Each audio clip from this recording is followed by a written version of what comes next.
I was born with a rebellious streak. I literally can't understand what people want from me. My foster mother said my brother could go to school, but I couldn't because he had something extra that I didn't have. So that night, I took the scissors and snip, cut it right off him. My foster parents were furious. They beat me senseless and gave me to the old bachelor in the village. I put rat poison in his dinner that same day. The old pervert ended up in the hospital, and I got sent back home. My foster parents refused to feed me, saying they'd starve me to death. Fine then, if I can't eat, nobody eats. I ran to the fields and burned every damn crop in the village to the ground. So when my biological parents finally found me, the whole village was celebrating with drums and firecrackers. My foster mother grabbed my mom's hands, tears streaming down her face. Your daughter's got serious mental issues. You better get her brain checked. My mom didn't understand what she meant at the time. Not until I got home and their adopted daughter started her sob story right in front of me. Pearl, your old room gets the most sunlight and I'm used to it now. Can you let me have it, please? I looked at her with pity. Megan, will you die without sunlight? No. Megan spread her hands. But the doctor said I have poor circulation. I need 8 hours of sunlight every day, so you'll have to make do with the maid's room. I need the other rooms too. She said this like some plantation mistress informing the help. She didn't even wait for my response before having my stuff thrown into the maid's quarters. Looking at her retreating figure, I laughed. Then I went to the hardware store and bought 18 space heaters. In the dead of night, I snuck into Megan's room. First, I slipped a sleeping pill into her mouth, then placed all the heaters around her bed, cranked every single one to maximum, then plugged them all in. An hour later, Megan let out a pig-like squeal. She was nearly roasted alive, her whole body red, her face covered in angry welts. Mom and Dad rushed her to the hospital overnight. When they got back and checked the security footage,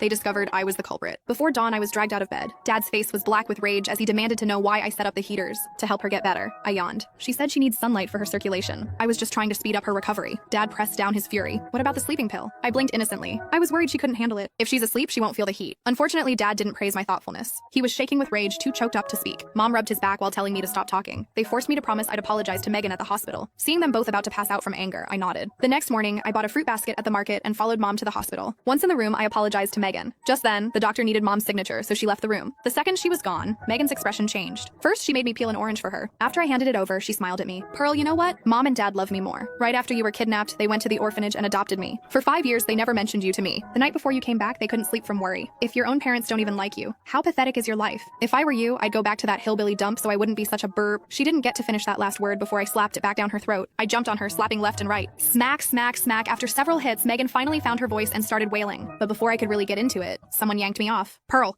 what the hell are you doing? I looked up. It was my brother, whom I hadn't seen in ages. Yesterday when I got home, Mom and Dad said he was on a business trip. I spotted the small suitcase by the door. He must have come straight from the airport, but judging by how worked up he was, he clearly wasn't here for my homecoming. Sure enough, after checking Megan's injuries, he pointed at my nose and cursed. Are you insane? I told him, nope. Megan started crying beside him. Brad, what should I do? Pearl really doesn't like me at all. I just asked her about her past life and she started hitting me. Maybe I should just move out. Her tears had Brad's heart breaking. He grabbed my wrist with a cold face.